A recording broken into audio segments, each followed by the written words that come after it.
Welcome to the chat of the New Bedford Light. This is Jack Spillane, and this afternoon my guests are members of the United Interfaith Action and City Councilor Shane Burgo. Andrea Sheppard Lomba is the Executive Director of UIA, which has been involved in both income and racial issues for a long time on the South Coast. Renee Ledbetter is the President of the Board of Directors and also the President of the New Bedford NAACP. And Shane Burgo is a second-term New Bedford City Councilor who, in his first term, proposed a rent stabilization ordinance for New Bedford. And that ordinance was subsequently vetoed by Mayor John Mitchell, and the City Council failed to override the veto. Since that time, housing has continued to be an issue in New Bedford. The mayor unveiled a plan building New Bedford, which has some good features to it.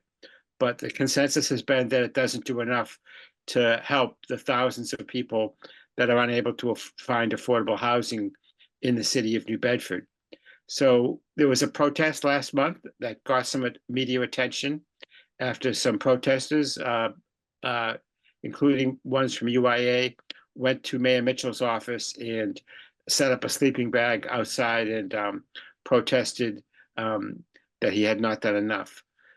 If I've misstated anything, just anybody correct me now, and we'll go from there. Any corrections? Okay, very good. Why are we still talking about housing? I guess I'll start with Andrea. We have this plan in place. Things are being done. Why are we still talking about it? Yeah, thank you for having us, Jack. So I think it's a crisis not only in but around the entire country right now, and it's been something that's been building for decades now. And coming out of the pandemic, it seemed to be this perfect storm, and it hasn't turned back and doesn't have any signs of turning back.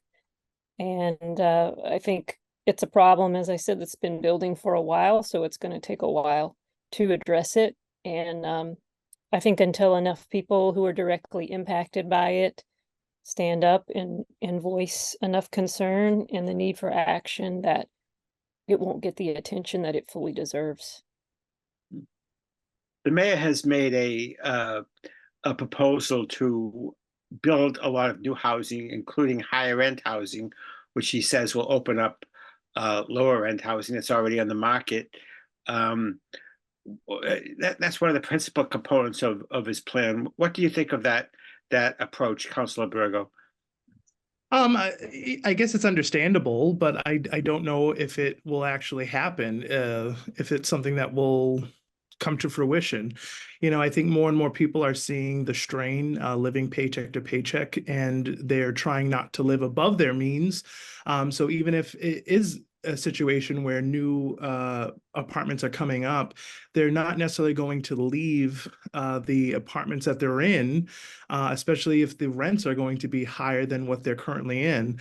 It's again, it's an understandable idea. It's kind of like the thought process of trickle down economics. You know, build these luxury apartments, and then these other people that have money will go there, and will trickle down to those who have less money to then profit from the idea of these lesser, cheaper apartments. But I just don't know if that necessarily will happen. In the meantime, though, again, it's just the idea of us having to wait for the possibility of something that may not come true. To be fair, it's not just high-end housing. I should make clear that the mayor's plan does include some mixed income, some projects that include affordable units in them. Yes, or what we sometimes deem as workforce housing, or income restricted, and all those different terms. I think that's the hang up that we have here is the different definitions that we have. What is affordable for some people, the different federal definitions that we might have. I think that also becomes the challenge for a lot of people, especially here in New Bedford. What might be affordable for some people in New Bedford what might be affordable for other people in parts of the Commonwealth of Massachusetts is certainly not affordable for us here in New Bedford, is what I meant to say. So I think that's the other challenge that we see here, even when we talk about what is market rate and what is affordable versus a lot of those definitions that we look at. But I think overall, I guess at the end of the day, one thing I will say that I agree with the administration is we just need to be building. We need to build more units at this rate. We're building hundreds of units where we need to be building thousands, which I think that's why the frustration is growing, obviously, with my colleagues on the council.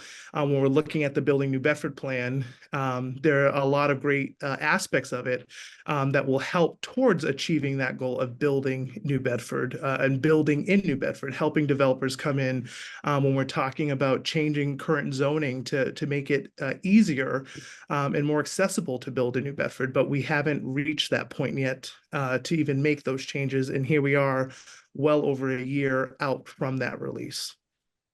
So by the best numbers that I've read, this year we are building 700 odd units in New Bedford with the help of a lot of federal pandemic money and some state money that helps make it more affordable to build in New Bedford, because the conventional wisdom is that the cost of building in New Bedford, you cannot make enough money back in return to actually make money renting the units. What is that, even that 700 number, is that sustainable in the years to come? Is there still going to be enough federal and state money to do that number? Well, that's the hope, and I guess that's what we're always told right now too, in regards to your statement about whether or not building New Bedford is feasible. It said that building in New Bedford is just as expensive as building in Boston, but obviously the rents in Boston are substantially higher to offset the cost of construction. I don't know how true that is, especially when you take into account a lot of the different tax write-offs that a lot of these developers are able to access. I just think that right now, I don't, to answer your other part of the question about sustainability, I think if we continue on the current path that we're on, we won't be building any more than what we currently have set now. And if we stop at this point, yes, we recently, using the census data from 2020, had a specific number of specific number of units that we need to build by 2030. But I think even now, 4 years out, that number has probably changed. We need a refresher, I think, after even 5 years. So no, I don't think that at the current rate that we're going to reach any numbers that we currently need to meet the demand that we're seeing. Renee, you've been very upfront that you, in your personal situation, are finding it difficult to make ends meet, that you're paying more than 50% of your income for housing. You, like a lot of local people, work in the nonprofit sector. It's work that needs to be done, but you're finding yourself squeezed. How hard has it been for you this year? This year it's been very difficult. It has been not paycheck to paycheck, but it's like minute by minute. You have to take it one day at a time and try to figure out, juggle, what do I do? What do I pay? How do I pay this?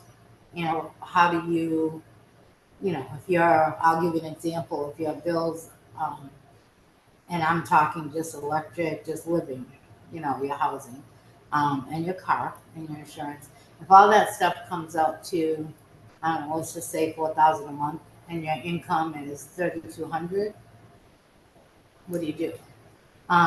And people will say, we could save money so you can move. You can't do that. You can't even save money to move. I did look at an apartment the other day. It was $2,000. It was the worst apartment I've ever seen in my life. And they were very proud of it. But it's very difficult. You can't. It's hard to move. It's hard to stay. It's hard to do anything. So if we continue down this path, you're going to see more homeless families. You're going to see more homeless people, whether they're living in their cars or living, on someone's couch. My take on this is, yes, there's 700 units coming in for how many thousands of people that are in need. So it's a lot of It's hard for me because I am also working with youth that are struggling a lot of times with homelessness and their families as well. If they get evicted, you get evicted from housing or any place like that. All these mixed affordable housing that they're building, you don't qualify. So it's not even just being affordable. I appreciate the city's attempt in trying to, build more housing because not every city will, has to do that. But I mean, cities not landlords, but getting developers. But I think it's a well-rounded thing. It's not just about the housing, it's about the education, it's about the pay.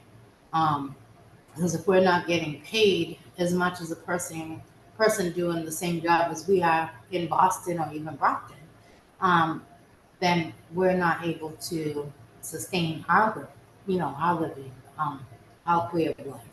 And so right now, when I did the math, in order for you to live and be able to eat, not even comfortably, but just to be able to survive, a person needs to make $85,000. You Wow. know, so when you do the math, if you're paying $2,200 a month for rent, let's just say that times 12, and you're only making 60, I don't know, say 62,000. How much of that money is going towards rent? You gotta look at the percentage of that. So, I myself, I'm finding it very difficult. I'm not quite sure where I'm going to be in the next 6 months. But I'm glad that everyone else has a roof over their head and has housing stability and is able to sit here and say we're doing everything we can. And that's all we can do. So that's the rub. Renee is a professional person. I don't know, $85,000. I don't make $85,000. It's a lot of money. I mean, people like me. I was lucky enough to buy a house 25 years ago. So, I'm in. And once you have that house, you're in. But you have this big dichotomy between people who got in a long time ago and people who can't get in now. Andrea, have you seen a big uptick in people in Renee's situation in the last few years? Well, I mean, just as a note, so UIA is not a service provider. So I think there's a lot of other organizations around the city with boots on the ground in that regard, that could answer that probably a lot more concretely with daily experiences with those that they serve and work with. However, I will note that as an organization, we do deep community listening every couple of years to determine the focus for our actions. And housing continues and continues and continues to rise to the top, not only in New Bedford, but also for UIA's work in Fall River. And UIA has been around since 1996. And to the best of my knowledge, up until around the time of the pandemic, housing never made a top priority in either of our anchor cities in Southeastern Mass. But in both of the cities, it continues to be the number one.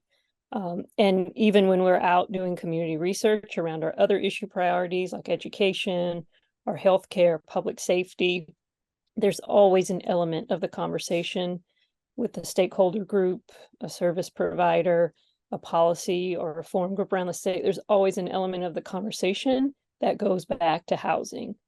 Housing is a central element that affects all aspects of lives. And so I would say yes, as an organization, we're continuing to see that as a number one need. You began to see it at about the time of the start of the pandemic?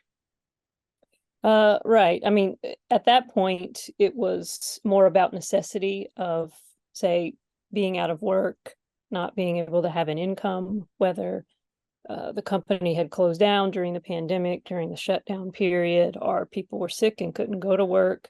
So as an organization, we were helping people provide emergency rental funds, food assistance funds.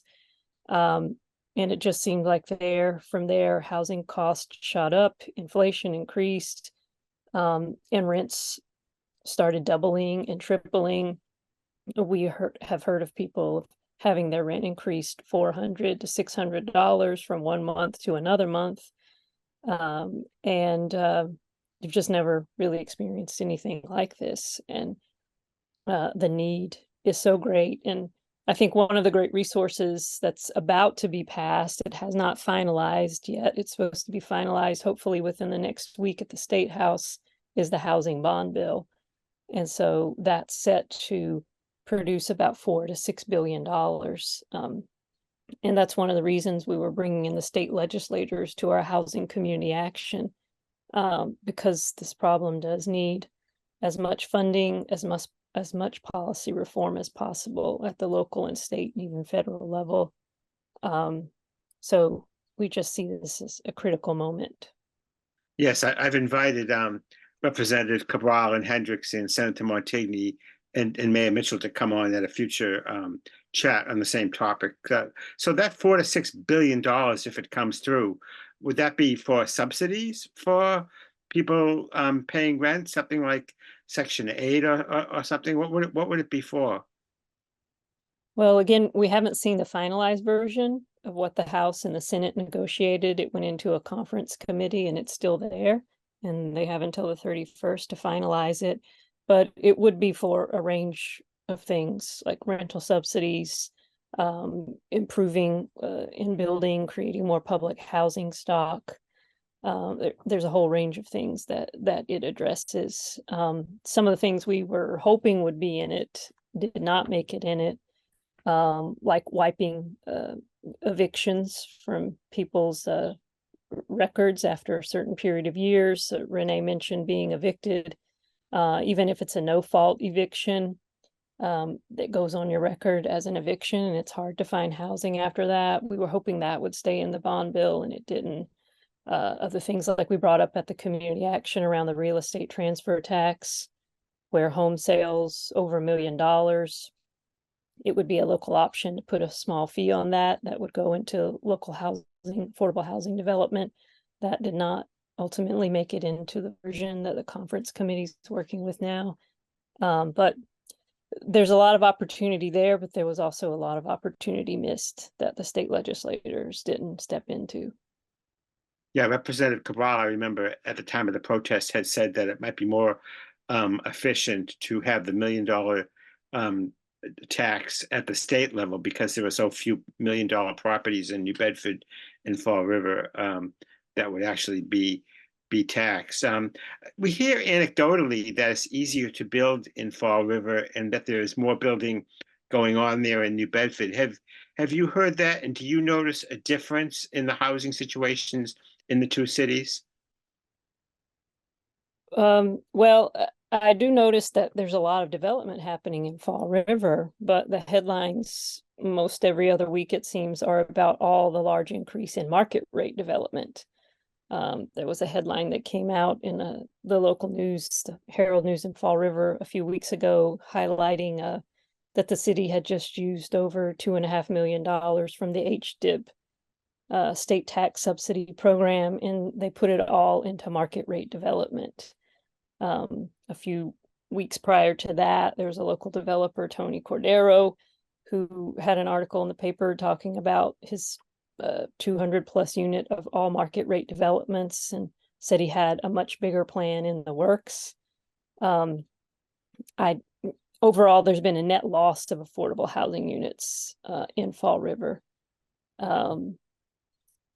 According Renee, do you buy the argument that if you build this market rate housing and luxury housing, that it will free up the other units to charge less because the people that are now in those units will go to the market rate or the luxury units? It's kind of hard for me to wrap my head around that because even the apartments now, if you free them up, they're still not affordable for most people. I was giving an example earlier of a person in median income, but if you're making 40,000, there's no way. There's just, I mean, we can free up all the apartments we want, but as long as there's people out there capitalizing on rent, I mean, the ones that are legitimate, I get it, but the ones that are just trying to, you know, it's business. I've heard a comment from someone that said this is business, So it's business to the landlords, so some of them. I just don't see any of that changing until we start changing like by We're getting a few people talking in the background, Renee. I don't know what that's at your place or where, but if we can control that, that would be good. Uh, Yeah, Jack, if I could just jump in there really quickly too, the other part too, I want to mention as well in regards to apartments that are typically lower rents, in New Bedford, where people are looking, it's hard to find obviously apartments that you could still find for $800 or $900 a month for rent. They are out there still, but they're typically being rented out by what we refer to as slumlords, absentee landlords. They're not well-maintained apartments. People typically don't want to live there. So I could foresee people who are living in those apartments trying to get out if there is something else out there. But then the issue is, do we really want people, fighting over trying to get into an absentee landlord's apartment because that's all that they have available? So that's why it's still important for us. Yes, I will agree with the mayor's point that we need to build housing across the board. It can't just be a concentration of affordable housing. But again, to that same argument, it can't just be a concentration of market rate housing or luxury housing or workforce housing, whatever name you want to call it. I think it needs to be a broad spectrum of housing, but we need more of it. But we also need, and I'm glad to see the administration is cracking down, obviously, on absentee landlords. We just recently saw them come out, obviously, with the findings with 5 particular property owners that have been more egregious in not upkeeping a lot of their properties. But that's what we're finding a lot of times is the few landlords that do have very low rents is for a particular reason, and it's not a good reason. yeah, and I've heard absentee landlords, slumlords, whatever you want to call them, even rent almost at the market rate, and they know that they're just a little bit below the market rate, and they can still get a very expensive rent for a substandard apartment, like Renee mentioned the $2,000 one that she looked at. Councilor Burgo, where are we at with the zoning ordinance? You had said at the time of the protest that it's been a year and that ordinance has not gone through. We know sometimes it does take time for an ordinance to go through, but we're in a crisis. You're talking about during the community action. I was like, what protest? I wasn't at a protest. Oh, I call it a protest, but I guess a community action. Yeah, it wasn't a protest. It's important that you call it a community action, because I think that is really important to mention the fact that it was a community action because the community was coming together. They weren't protesting. They were coming forward to speak with their, community leaders for action, not for protest, but for action, for something to be done. Just to make that point, I apologize, Jack. I'm showing my age with my outdated language. Yeah. I guess in some way there was a protest that followed, obviously, because the administration failed to show up to that action because they see. There's a distinction. So just to make that distinction, that community action, what I will say is I've been meeting with Director Josh Amaral, who, as we know, is the director of the Office of Housing and Community Development. And I am looking to set up meetings. I've only had phone calls with Director Jennifer Carlani, who's the director of the planning department.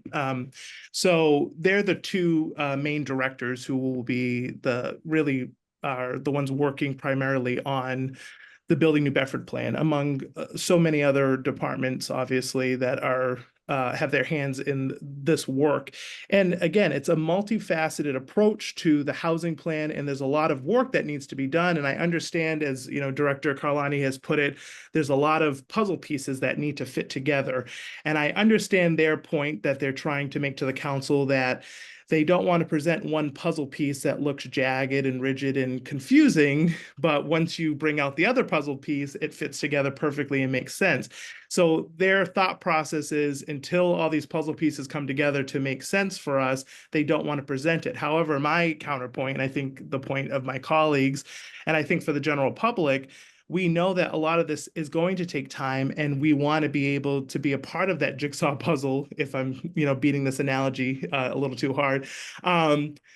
We know, for example, when we're talking about parking requirements, we know parking is a huge discussion among communities. People complain about parking depending on what part of the city you're in.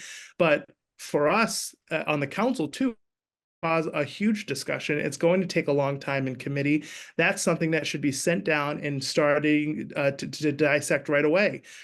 Same thing when we're talking about potential zoning changes. One of the zoning changes we've discussed is something called an infill zoning change. Primarily like when we discuss plot sizes, land sizes for buildable land. We often talk about how there's not enough buildable land right now in New Bedford, and that's true.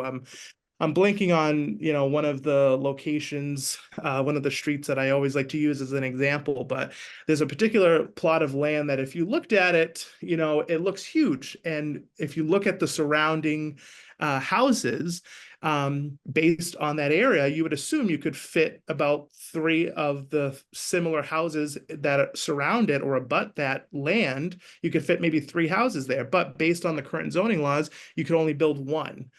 So that's why we need to update this, because instead of building just 1 housing there, we should be able to build 3. And that will help, again, contribute to building more units. And again, that's going to create more discussion. There's going to be more committee hearings, but we haven't had it come forward yet because of how the administration feels it's going to be too confusing, I guess, for us unless But just think about what you're saying. It seems a little ironic that the problem is that New Bedford's building takes too long because the zoning processes need to be streamlined. So now they're trying to streamline those zoning processes by coming up with new zoning, but that's taking too long because there are all these puzzles that they want to fit in together. It just seems that New Bedford, can't really go very quickly. I mean, I can understand if they adopt something and it doesn't work perfectly, they may want to tweak it, amend it later. But it just seems like we're certainly we're 4 years into the pandemic now. We've been, the prices were rising before, but now they're really rising, and it just seems like a whole year. I mean, I sort of had that impression when you talked at the time of the action, the community action. There was a quote attributed to you that the mayor has just did this housing plan to shut us up. Now, I know you might have been a little bit exasperated at the time, but you sound a little more like it's not unreasonable now, the time it's taking. No, well, I think maybe it's just a little less I guess, at a community action. But no, I don't think it's reasonable, the amount of time that we've wasted this whole year. Let me be very clear then to you, Jack. I don't believe that we should be waiting this long. I thought I was very clear that I think this should be going to committee. I was just trying to give the reasonings that we've been told as to why it hasn't come to committee yet, why we haven't started on it yet. What I will say is I have made it very clear to Director Carlani as well as Director Amaral that the City Council will be moving forward on our own if the administration doesn't budge moving forward. As of right now, I'm sure you've covered the council for many years now and government in general. It is a tough time to schedule meetings right now during the summertime with all the other schedules that we have. But I know I already have meetings scheduled. I have another one coming up in September. We usually hit the ground running in the fall. So really, that's my time frame. Is if the administration doesn't have stuff coming down by this fall, that's when you're going to start seeing this council get very aggressive when it comes to this Building New Bedford plan, because we know already. I believe it was March of 2023 that this officially was announced, and they had their press release and their big fanfare about throwing everything, including the kitchen sink, I believe was the joke that Director Amaral made. I guess March 2023, I believe it was. So at this point, it's long overdue. And this council, I can assure you, the New Bedford City Council is taking this very seriously, and we will hold this administration accountable when it comes to housing.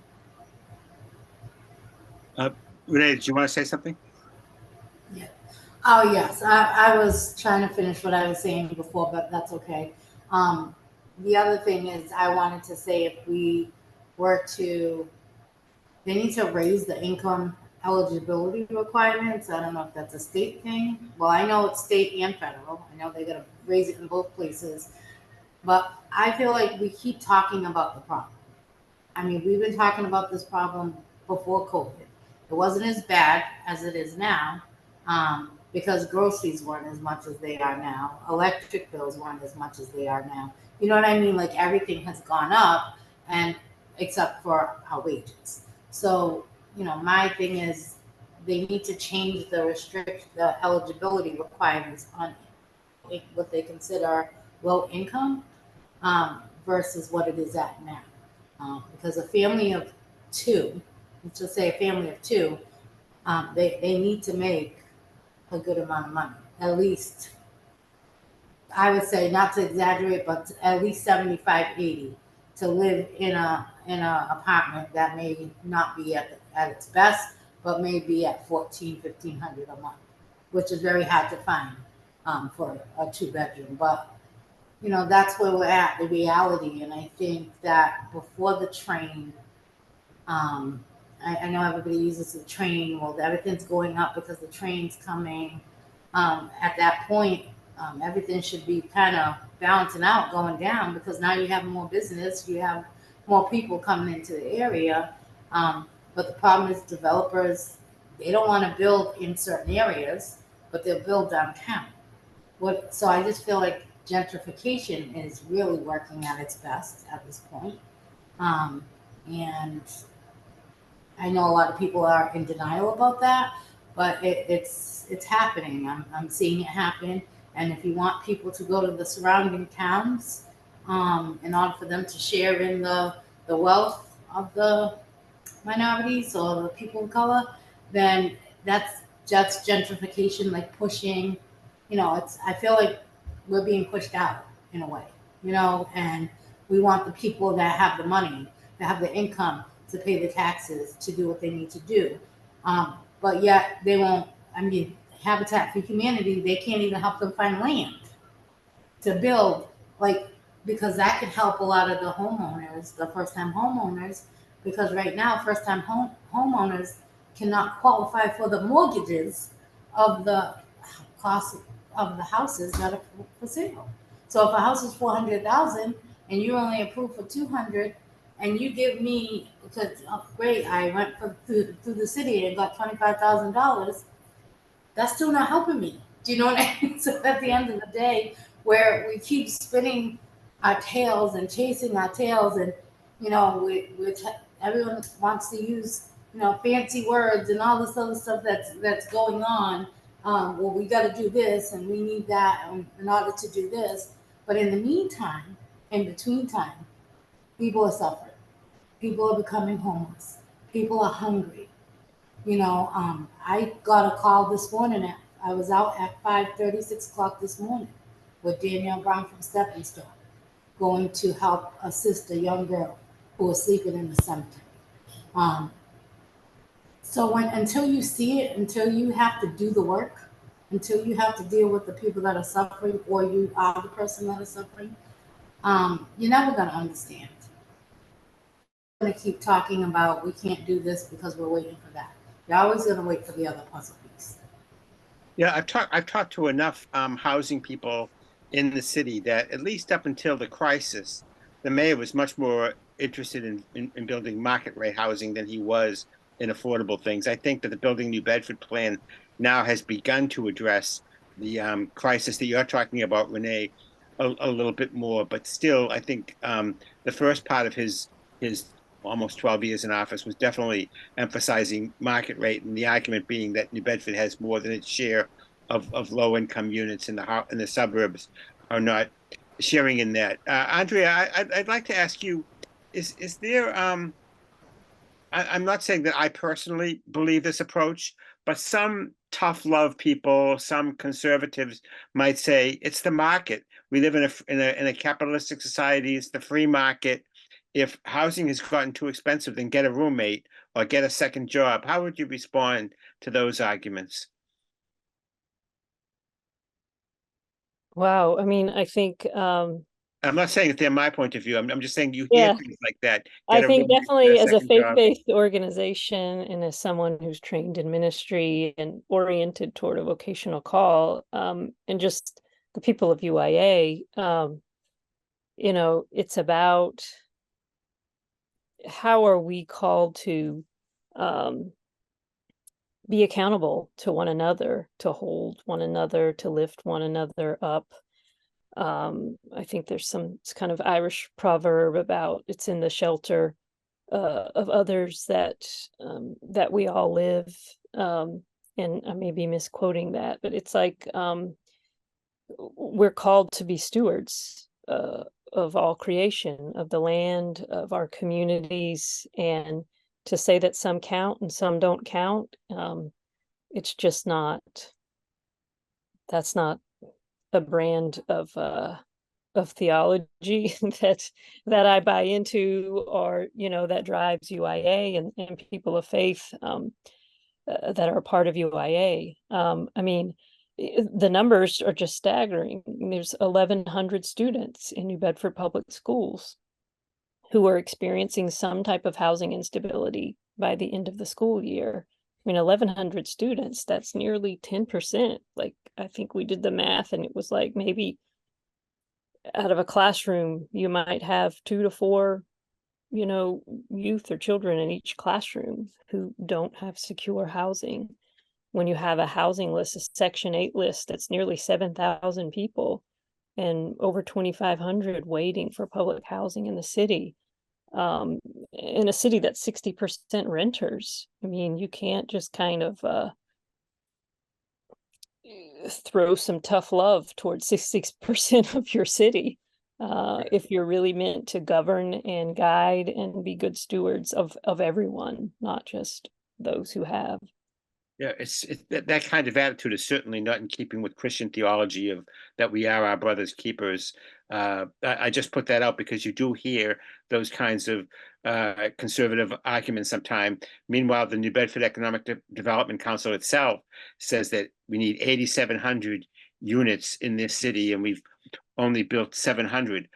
We have a question that came in from Chuck Smiler, and he wants to know if there's anybody at the city, the EDC has an inventory of buildable land zone for housing, including potential to infill the housing. I know that part of the Building New Bedford plan has hired a vacant property person. Shane, do you know anything about how many vacant land there is? You know, that part of it, I think that I thought I saw the 400 parcels that the city owned that this person who's coming up with how to build on vacant housing is dealing with. Have you heard anything about how much potential there is there?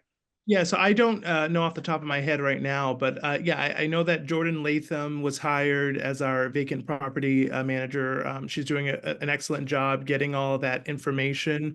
Yeah, obviously, I think the question more so is about, I don't know if they're looking for empty lots or vacant buildings altogether, but I think Jordan's compiling all of that information. I know that they're looking to start having kind of tours, essentially, where the counselors will go out to different communities to kind of look at different buildings as well in the community that to kind of point out in different various wards that might be problem areas or other sections of different wards that we might want to point out to Jordan Latham that we want to get on that list or to look into more to add to this vacant registry list. But yeah, I don't know at this time where we're at in terms of numbers, but I know that Jordan Latham, under the direction obviously of Josh Amaral, has been doing a great job compiling that list and looking at where we can build more, or in this case, develop more. We have a question from Nikki Osborne. Can you say more about how the commuter rail will impact on the availability and cost of housing, which is an interesting question because commuter rail is not even here yet and the prices have already gone up. Anybody want to weigh in on that? How is commuter rail going to affect this? Yeah, well, I'll just say to the point actually that you just brought up, that I don't know if I really play to the idea. I know we did the chat, I think it was last year or I forget how long ago, about whether or not we should become a part of the MBTA community. And there were a lot of concerns about if we joined that MBTA community and if the commuter rail came here, what it would do to the cost of living and housing in general. And I believe during that time, I didn't believe it would contribute to the rents, which I still hold that belief. I don't believe, especially as someone, as you know, my primary job with the DTA, I worked out of Boston. I don't see a situation where people are going to be traveling from Boston, where if they're working there or living there, to come live in the cheap apartments here in New Bedford just to take the commuter rail back and forth. I don't foresee that becoming a strain once that is completed. I don't, as we can see, it's not completed and we are having the issues that we're already having. So I don't think it will contribute necessarily to the rising rents. I do think that it's going to help us, if anything, to some of the concerns that Renee brought up when we're talking about wages and job growth. As I mentioned before, we talk a lot, obviously connecting New Bedford to Boston, but I want us to connect New Bedford to all of the stops along the way, not just Boston, but Bridgewater and Braintree and all the other job opportunities along the way to help us grow our economic viability along the way. And I think that's where it's actually going to be very helpful in our housing situation. So that way, those who are living here in New Bedford now will be able to find employment to help pay for a lot of the rents that we're seeing increase at this time. I'd like to return to the idea of rent stabilization, which I know you guys all worked on very hard last year. I wrote some columns quoting some economists saying that traditional rent control had some problems that didn't seem to make it work. But the more I thought about this, I know you guys had tried to devise a plan that had exceptions for mom and pop landlords and owner-occupied landlords. But if anything, the city council seems to the mayor vetoed it, and the council did not sustain his veto. There was some political shenanigans that I thought went on with it, but I wonder if all the council, if anything, seems even more conservative now. Shane, is that idea dead for the time being, or because it did seem like there were some features that are worth discussing as we continue to have so many thousands of people waiting? Well, I'm always hopeful. I think that's just always my personality. One of the things I've always run on is hope. I often talk about the three bones of success. You need the jawbone, the backbone, and the wishbone. So the jawbone, which I'm using now to speak and talk, the backbone to stand firm in your belief, and then obviously the wishbone, which again, as I speak to, is the hope that we have here in New Bedford for a brighter, stronger future, and one where people are not struggling to pay for their rents or struggling to make ends meet. So no, I'm very hopeful that we will be able to come up with a better solution. To your actual point, I guess, now that I'm done filibustering there a little bit, rent stabilization at this time, I won't say is dead or paused. I just think the strategy has to be reworked. I hasten to say whether or not our council is more conservative or not. I think one of the best benefits of being a nonpartisan council is at any given time, depending on the political will of the body, it is very possible to negotiate and maneuver. it has been challenging, obviously, to work with the Mitchell administration when it comes to this particular issue. That is why, obviously, my non-binding resolution, I believe, was so crucial in potentially moving him in a positive light towards a home rule petition, just to educate people who might not understand how a home rule petition works. You need the support of the mayor. It doesn't. There's no way around. A mayor has to be, your mayor has to be in support of a home rule petition. There's no, even if the council, all 11 of us were in support of it, if the mayor does not sign it, it goes nowhere. And then beyond that, even if the mayor and the council is in support of it, you need the support of your state delegation, obviously, to get it passed, obviously, at the state level. And right now, what I'm looking at is Boston's home rule petition. As most of us know, Boston sent their petition for their rent stabilization ordinance, which is still sitting in committee. And then obviously there is state legislation still pending in regards to a statewide rent stabilization. And then there apparently is some discussions by President Biden regarding some kind of rent cap for corporate landlords at 5%. So there's a lot of different developments that I think are forthcoming. So to answer your question again, rent stabilization is not dead. I think that it certainly has been paused because we have to rework and reframe our approach. But it definitely is something that we are definitely still looking at, because people are still struggling and people are still having the same challenges they have been having. So where are we at, Renee, with at the time of the community action and then the protest because the mayor hadn't met with you? There seemed to be like discussions going back and forth as to whether you could get the mayor to meet with you. Have we had any breakthrough about the mayor meeting with UIA to talk more about this issue? Yes, we actually have. Andrea has been in communication. I think we have a meeting set up for next week. Am I correct, Andrea? Maybe she'd be. It's the week after, August 7th. Okay. So, And so what are the topics that you want to discuss at that meeting?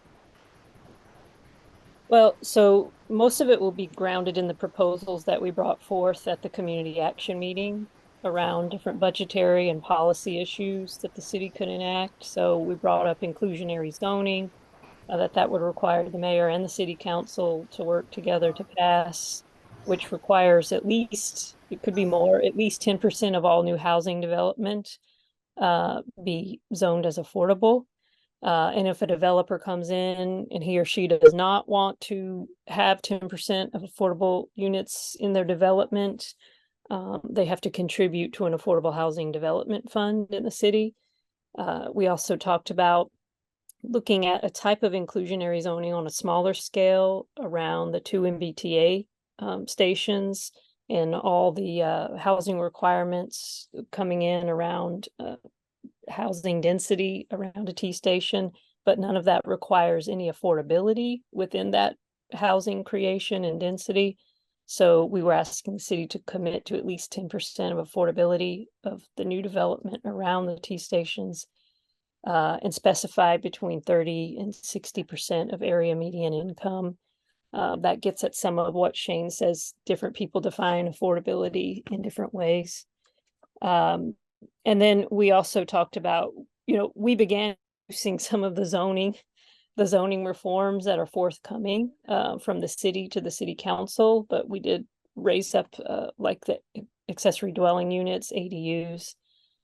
We mentioned a few more like the parking, the lot sizes. We'll talk some about the zoning reforms and trying to move that forward. And in addition, the budgetary, I should say, the money toward the city going into housing. That's still really important to be intentional and strategic about it. So are there any remaining ARPA funds that could be redirected that are not going to be expended in their allotted categories?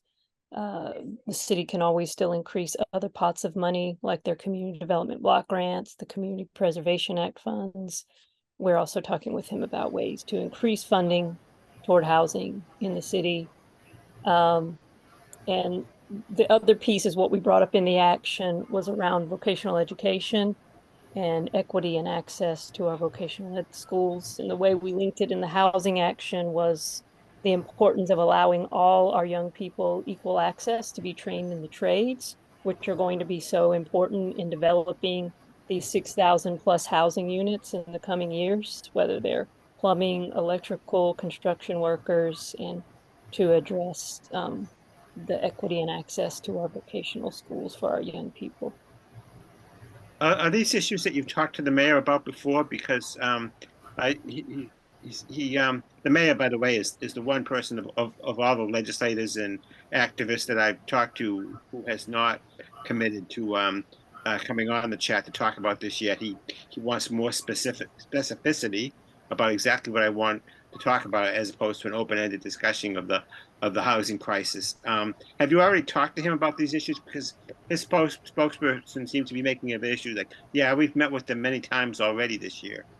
Can I answer that real quick? Yes, Renee. So I think the problem that I feel like we're having, the communication problem we're having is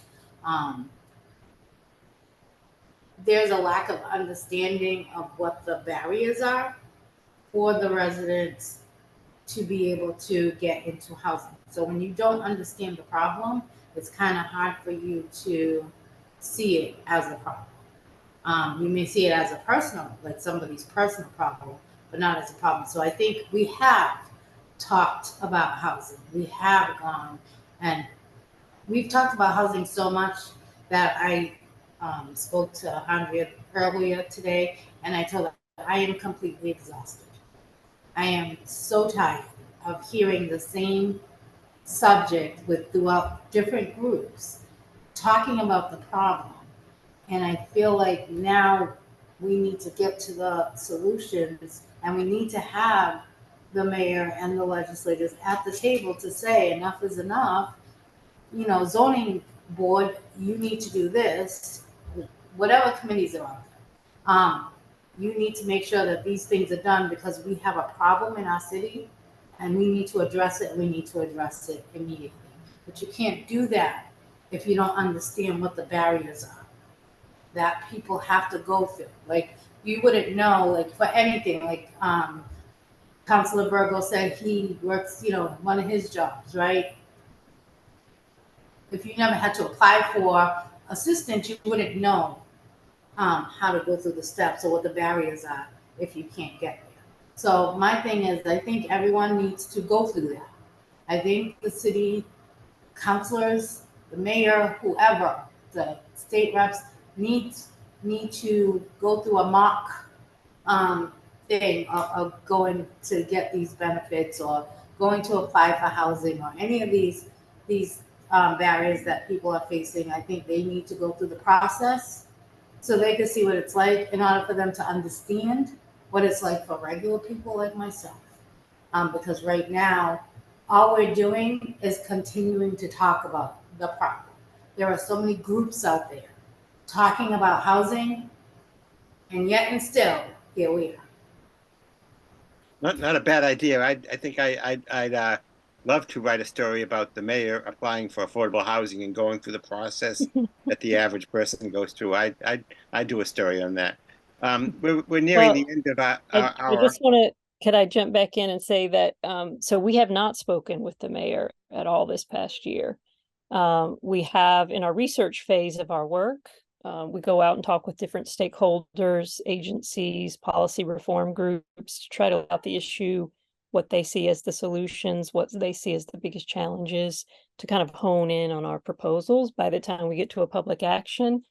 In that process, we reached out to the Office of Housing and Community Development, and we did meet with Josh Amaral and the whole staff team, and we talked about housing with him.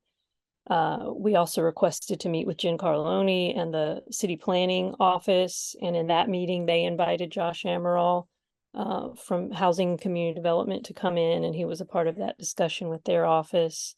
But we have not met with the mayor this past year around housing himself. And ultimately, he is the key decision maker of the city. And so that's why it's so important for him to be in these discussions and us to be at the table with him, as well as the city council.